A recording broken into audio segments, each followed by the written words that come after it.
All right, Mallory. What are our games of the week? Well, we don't really have games of the week because we only have four games.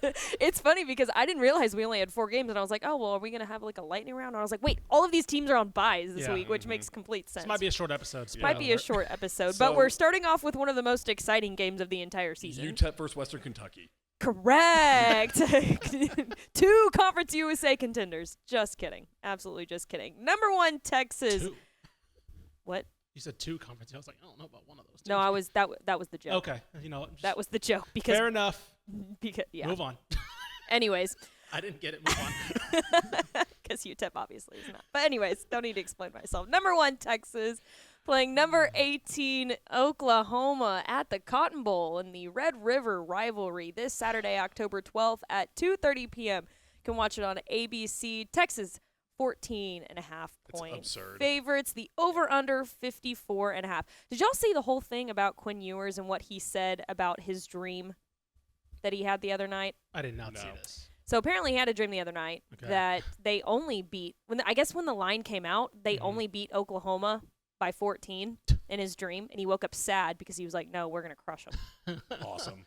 That's great. I love that energy. That's great. All right, so the big news, obviously, is that Quinn Ewers is likely back for this one. From all intents and purposes, he will start this game. They've been very cautious with him as far as Arch Manning's looked fine, and so they've been no reason to push him.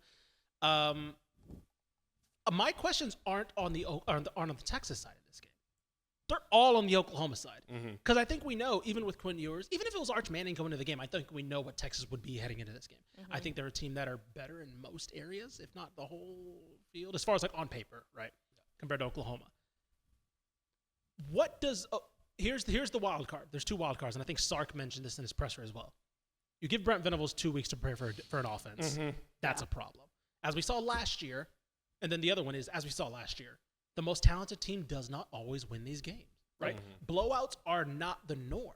Of course, we mentioned it. We remember a couple years ago where that happened in Brent Venables' first year. That's an anomaly. When Oklahoma was playing without a forward pass. They did not. They did not have a quarterback who could throw a forward pass. They would have been better just putting somebody in Wildcat and just going from there. But now, I still don't know about Mike Hawkins' capabilities as far as a quarterback. He looked fine against Auburn, but he still looked like a freshman. They're getting a lot of leg out of the 60-yard pass he threw. Yes, 100%. Oklahoma fans are 100%. like, see, look at that. He can do it. Right, and it's like, cool. Show me the other 15 throws. I was about to say, like this. Speaking of Brent Venables, we can talk about Pete Kwiatkowski too. Like, you give him a couple weeks to prepare for a true freshman quarterback. Like, oh, come on now. Like, this is going to be by far the most intense environment that Mike Hawkins has played in his entire career. Obviously, Auburn, it was nice to get him on the road against Auburn in a hostile environment, but this is different. As we know, this is just different. It's different to throw a pick and then hear one side of the stadium go completely silent, right? Your fans, and then the other side go completely rabid, right? That's a mental thing that he just has to get over. And at times against Auburn, I think you saw both the good and the bad. You saw him be able to use his legs to get out of the pocket when the pocket collapsed. But you also saw when the pocket collapsed, I don't think it's a bad thing that he was very decisive in that he was looking to run a lot more. But like, there was one, I believe in the red zone in particular, there was a situation where they had a swing pass on the left and the pocket collapsed and he was like, run. You know, it was like, it's those things that like he needs experience, but it's like, okay, it's his second start, third ever game potentially in college against the number 1 team in the country. This is a very tough ask. This is a very tough ask. Yeah. So I don't see how this game, again, we'll see voodoo magic, all this stuff happens in this kind of game, but I don't see how this game gets within 2 scores, in my opinion. The thing I think Mike Hawkins could be dangerous with is the legs, because last year Texas gave up 113 rushing yards to Dylan Gabriel. I was about to say Dylan Gabriel was not the most mobile guy. No. I had my issues with Dylan Gabriel, and I think Oregon fans do as well now, but he was the reason they won that game against Texas last year. A big reason, on offense in particular. I do think Mike Hawkins in his second start is going to be looking to run a little too much, though. Yeah. And that makes sense. Like, Dylan Gabriel was so lethal because he was going through every progression, and then if it wasn't there, there was a wide open lane. I think Mike Hawkins is going to be like, the first read isn't there, I'm ducking my head, I'm going for it. Which, to be clear, is exactly what I would do if I was him. Sure. And starting my second. Yes, no, 100%. I mean, I like that they simplified things for him, but yeah, I'm very curious. Now, on the Texas side, though, this is where I'm very fascinated in. Because Quinn Ewers, as we know, Quinn Ewers is, there's discussions of him being QB1 in the draft. We know about what he is now as a product. There's a reason why Sark never flinched when Even when Arch looked really good, it was like Quinn's still the guy. Even back in the spring, Quinn's still the guy. We know what this offense is. It's very, very explosive. The running game has been a nice surprise for me despite all the injuries. It's been still reliable-ish. I still worry. Here's my thing in this game. I have worried about the offensive line protection in the pass pro in particular. I think that it has been fine, but not great. I think I expected this offensive line to be arguably the best, if not one of the best, pass pros in the country. And I don't think it's been that. I think there's been some times, especially when Arch Manning was in there as well, but even before that, where Quinn was a little bit under duress. And that's what I'm worried about in particular, because I do think this Oklahoma defense is very good. They're going to be showing some pictures that Quinn Ewers and that Texas offensive line hasn't seen on film or all season. And if Quinn is going to be under duress, you got to remember the game last year, he had 3 turnovers, which really hampered. One of those was like a pick on the first play of the game. Right. Which he's a great quarterback, but he does have the tendency to throw just the weirdest interception ever on the first play of the game. I don't know if it's a QB room thing, because Arch does now too. Like in his first couple starts, Arch also has like, why did you throw that one? And it's always the first play of the game. And everyone just looks around in the stands like, what the hell was that? It's like, move on. It's kind of like, move on from that. But the last time Quinn Ewers missed 3 weeks before the Oklahoma game, he came out and threw 4 touchdown passes and won 49-0. So, I was about to say, this is a guy who's now, like, his thing is now big games, right? Like, I have full confidence in saying that you look at Quinn Ewers in a big game, whether it's Red River, whether it's the playoff last year, Alabama, Michigan. He's a guy who now elevates his game to the environment around him. And, I mean, the Big 12 title game, he was flawless, right? Like, they had something to play for in the Big 12, and they just crushed Oklahoma State, and he was near, like, they just played incredibly. So, that's why I'm not worried about him in particular, right? I don't think he's going to be like, sure, will he throw a pick in this game? Sure. Both quarterbacks have had mistakes in this game all the time. But I just wonder if a lot of people likened the Jackson Arnold to Mike Hawkins switch to the Spencer Rattler to Caleb Williams. One, that happened during Red River, right? So, like, it gave Texas I was there when it happened. Right. And it gave Texas something that they did not see on film, that they're like, what's happening here? Who's this? We don't know this guy. Now that's gone. There's 3 games of film now on Mike Hawkins. So that's my thing. If this is something, here's the other thing that I've been wondering about. Oklahoma's offense because of their defense, has had excellent field position in majority of their games. And they haven't always still capitalized on that. So what happens with Texas, who gets a couple scores on that defense, and it's just regular kickoff from the 20 to 30, and Mike Hawkins has to drive against this really good defense, 70, 80 yards. That's a different question. So Texas should roll, but when Mallory reads off the spread is 14.5, I say it's absurd, because this game is when the best athletes in the Southwest go to the Cotton Bowl and lose their minds. Right. Crazy in stuff both good and bad ways. Yeah, it's just one of those. It's just one of those games that it doesn't matter how good or how bad either team is. It could seriously go either way. And you know what people aren't talking about enough is the 2:30 kickoff time. It's different. Yeah, because it's always different. 11 a.m. It's always That's 11 right. a.m. It is always the toughest wake-up call in sports. It is very much for the so. fans Yeah. who enjoyed themselves on Friday night. 100%. The fair's going to be a war ground. Now, 3 hours before that 2:30 kick to get routed. Because usually it's like, okay, people roll in super hungover to the fair, and then whichever team loses just gets out of Dodge. Like, literally leave the fair. Right. Yes. Now everyone's going to be hyped up for 3 hours going into that. It's going to be so rowdy there. Yeah. Here's one more thing. Last thing from me on this game. Oklahoma's receivers kind of stink. Is Deion Burks coming back, though? Is he coming back? He might be. Okay. That helps a lot. That's actually a huge that helps a lot difference because, when he comes listen, back. I like Brendan Thompson. He was the 6th guy on this Texas team. And if he's like your number 2, yeah, it's tough. we're having issues. So, we don't often do this. I'll do this. I want to do this for this game and then Texas A&M later in the season. They cover? Texas? Does Texas cover? Yeah. No, you don't think so? I'm going to say they do. Mallory? I think they cover. Think they cover? I think they're much better than Oklahoma. But again, anything happens, and anything can happen. But I think they cover. Okay. All but right. I also literally had an aneurysm when you announced the Missouri line, Texas A&M line last week. And Yeah, that that's was fair. a drubbing. So What was the poor line Imo. again? I don't remember. It was Texas A&M -2.5. Yeah. Ooh. Yeah. Crazy. All right, so, I mean, obviously we'll have our eyes on this one because every year, no matter what these teams are doing, we will have Correct. this one. By the way, next week, how about back-to-back Oklahoma, Georgia for Texas? And then Vanderbilt. And then after that. then Diego Pavia, the destroyer the SEC powerhouse that is Vanderbilt. perhaps the scariest game. Vanderbilt. All right, funny. let's move on. Mallory, what's next? Not an as exciting game. UTSA playing at Rice this Saturday at 6 p.m. Can watch it on ESPN Plus. UTSA is 4-point favorites. The over/under is 47.5.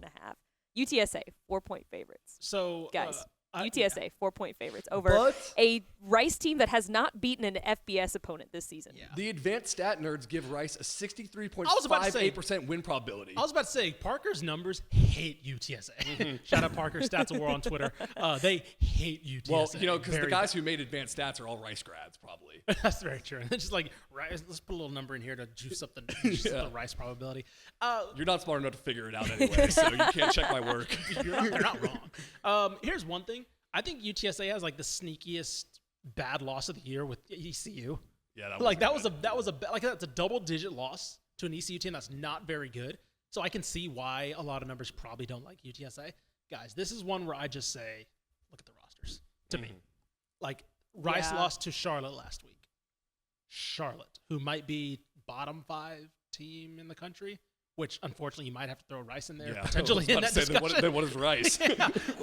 Potentially, because I mean that team is not nearly. I like this Rice roster on paper, but obviously they haven't executed things as well as they should have. I don't know what Rice does well right now. I think they are. They run a lot of formations. I was about to say they Yeah. have a lot of stuff they flash on offense. I think I like a lot of their individual players, Dean Connors, EJ Warner. I think their passing offense is passable, but I don't think anything they do is consistent enough to warrant me not liking UTSA in this game. Yeah. Also, UTSA had their best practice of the season yesterday, so your advanced stats don't take that into account. I'll have you say, sir. We practiced very well. I'm cutting that. That was funny. Reading the Jeff Traylor PR. Jeff Traylor PR. Here's another one for you. Jeff Traylor is going to surpass Larry Coker for the most games coach at UTSA this week. Oh, there He you is go. 27-5 in conference games. I think UTSA wins this one. I think they do too. I think they cover by a million. I think they win by a lot. Yeah. I don't like this Rice team for the rest of the year, really. I really don't the either. rest of the year. No, I really don't either. No, I'll say I this. know, it's the funny, but- matchup to watch here is going to be. Has there ever been a movable force versus a what's the actual phrase? Immovable force versus an invincible object. What is it called? Wait. Irresistible force versus the immovable object. What's a resistible force versus a movable object? AKA the UTSA run offense versus the Rice rush defense. Yeah. Both are horrendous. So something has to break. I'm going to lean towards UTSA's rushing offense finally getting into gear because I know these running backs, or at least this offense has done it before in previous years. So I'm going to lean with UTSA finding its run game and pulling away because Owen McCown, we know what he is. I don't think he's played that badly this year. I just think he has nothing else on offense. The problem is, and I got this from the Roost. They do a great job on covering the Rice Owls. Yeah. UTSA for the last 3 years, from 2021 to 2023, was either first or second in third down conversion percentage, and this year they're converting 33%. So they just have no sustained drives. Right. And, I mean, Craven mentioned this too. When you lose a lot of wide receiver talent as well, and you can't run the ball, you're kind of relying on a guy who, again, I like Owen McCown, but I think we know his ceiling as far as like how good he can be. I think if there's a lot more things going on better around him, he can be better. But Another note on this one: UTSA faces all 4 teams nicknamed after owls. I was about to say, is this the start of that? This is the start Oh of it. yeah, I forgot about They're that. the only team in the country that faces all 4. All 4. Temp. Can you name them all? Rice, Temple. Rice, Temple, FAU. FAU, and Kennesaw State. There we go. That was way better than I could have done. I didn't know Kennesaw State. They already were beat the Kennesaw Owls. State, so this is the second one. This is the second Nice. out. Speaking of FAU, Maybe they'll just beat all. Okay, good one. I was gonna say something, but No, that transition. Keep going. sorry, I was just gonna say maybe their lucky charm is just beating the Owls. I don't know. Speaking of beating owls, Good transition. North Texas playing at FAU, the Owls, this Saturday at 6 p.m. You can watch it on ESPN2. North Texas 7-point favorites. The over/under 59.5. This game intrigues me It does. because these two teams are very much still in the hunt for Maybe FAU not so much, but definitely still in the hunt for a AAC title. I think because I think the AAC kind of stinks this year as far as like it's anyone's game. It's anyone's game, and that's why I think they're not out of it. I'm with you. I wouldn't put them in the front of that bunch, but they're not out of it yet. An upset this week, which I do think it will be an upset. What's the spread again? North Texas 7. Okay, yeah, so it it would be an upset.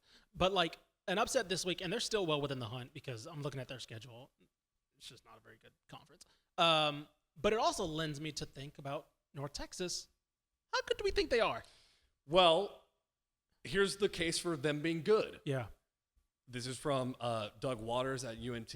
They're one of 6 FBS teams in the nation in the top 15 in scoring, total, and passing offense. So that is a good thing. That is a good thing. The combined record of the teams they beat are 8-14. Yes. Yeah. And the only team they played with a pulse was Texas Tech, and they lost that doesn't count, though. 68-21. To be fair, they beat that South Alabama win. I think is getting better, but Gio Lopez did not finish that game. The South Alabama quarterback who's been lighting teams up. So I believe they're 2-4, but those are to LSU, and they lost a really close game to Arkansas State last week. But regardless, I think that was a decent win for me in my mind. This is the start of the test. I wrote in my ranking of the conference contenders today, and we'll discuss this coming up. But North Texas, it's not that they're out of the woods; they haven't even entered the woods yet. Right. Like Tulsa's not good. FAU's the first tree. Yes. In the woods, and then you go Memphis, Tulane, Army, which we're gonna find out real quick if they're for real. Oh, 100%, yeah. Because Army is armying right now. Shout out Bryson Daly of Abernathy, right? Mm-hmm. Yeah, Abernathy, Texas. Yeah, no, I agree. I don't know what to think about this FAU team. I think the Tom Herman experiment is still very much up in the air. They're kind of like North Texas. Like, they just haven't really played anyone that we can tell how good they are. Right. And also, like, I think they're able to run the ball. FAU has been, but like, I think everybody saw the Tom Herman hire, and they're like, "Oh, that's going to turn things around." That's a sexy hire, right? And it's like, "Oh, it's going to get things back to the previous era, where it's like, oh my gosh, everybody dreaded playing FAU. You know, FAU always had North Texas number when they played in the Conference USA championships, and it just hasn't gotten there yet." Tom Herman's caught a couple strays this week. Yeah. Washington Commanders offensive tackle Sam Cosme, a former All Big 12 guy for Texas, he said, "I didn't really understand culture. I haven't been part of a good culture." So that was tough. And then Lil Jordan Humphrey was on a podcast, and he said he didn't get hard and detailed coaching in college. So been a tough week for Tom Herman. Oh, yeah, it's rough. Look, FAU is still I think both these teams are very much still not unknowns. I feel more confident about UNT, let's just put it that way. I do too. But as far as the ceiling in the conference, I'm still very much like Carter said, it's a wait and see for UNT for me. But from what I have seen, promising. I think UNT is a year away from true conference contention. I don't think that's a bad, and I don't think that's also, I agree with that, and I don't think that also discredits what they've done so far. Exactly. Yeah. Because how many more years does Seth Hennigan have? This has to be it. This has to be it, right? Hold on, let me look it up right now. I will look up There's Seth Hennigan's. no way he has more eligibility. No, not. Seth And that's Hennigan is 2024. Let's see what the actual roster lists him as. Lists him as a senior, so yes. Okay. I'm pretty sure. I don't. But here's the thing: I don't trust that with like Alan Bowman and Cam Rising. I don't trust that. Well, to be fair, he did become a freshman in 2021, so it was after COVID, so he would not have a COVID year. Man, you need to worry about Seth Hennigan. You need to worry about Bryson Daly. Like, that guy is a monster. I was about to say, Bryson Daly is like a freshman, just like putting up Barry Sanders Crazy numbers in the triple option right now. Yeah. All right, let's do a get Bryson to Daly episode on. Yeah, no kidding. All right, let's get to our literally last game of Also, the he's a slate senior. this week. I don't know why I said he's a freshman. He's definitely a senior. Yeah. Okay. Bryson Daly. Yeah. Anyway, Talk about a guy I want to see have some more eligibility. It's him. does Not he have me. COVID eligibility? No, not me, as my team is playing against him. I mean, AC. Anyways, last game of the slate, UTEP playing at Western Kentucky this Thursday, October 10th at 7 p.m. You can watch it on ESPNU. Western Kentucky, 20.5-point favorites. The over-under's 56.5. All right, so yeah. This is tough. So I remember before the show, I was asking Carter. I was like, "Hey, is TJ Finley playing?" And the answer is probably, "Who cares?" Like, I don't Doesn't care. matter. It doesn't Caden matter. Veltkamp can come to that game for Western Kentucky, and it probably doesn't matter. Look, No. I think I was very encouraged by what I saw for 2 quarters last week against Sam Houston, because I think it was like, oh, is UTEP's defense doing pretty well against this Sam offense that knows its identity, that wants to run the ball and kind of knows what it wants to do. And it was like, oh no, Sam's just like doesn't need to get out of 2 on the gear shift. Like, it's just like we can just play, and they didn't get out of 2. They just kept it in 2 and they eventually won. And it was like, oh, okay, UTEP couldn't keep up and they just got bloodied and they could not move the ball again. The UTEP offense can't. The UTEP offense can't do anything. It's the issue with, and I remember this. I relate this back to when Texas State hired Everett Withers, and they brought over an exciting offense from James Madison at the time. It's the issue when you have this offense at the FCS level, and you just kind of import your staff from the FCS level without really addressing the roster.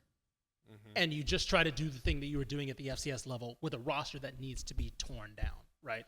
And at Austin Peay, they're a pretty good offense, right? Just like at James Madison, Everett Withers had a good offense. But they did not look, conversely, let's look at Eric Morris and G.J. Kinney, right? Yeah. Successful FCS offenses. But guess what?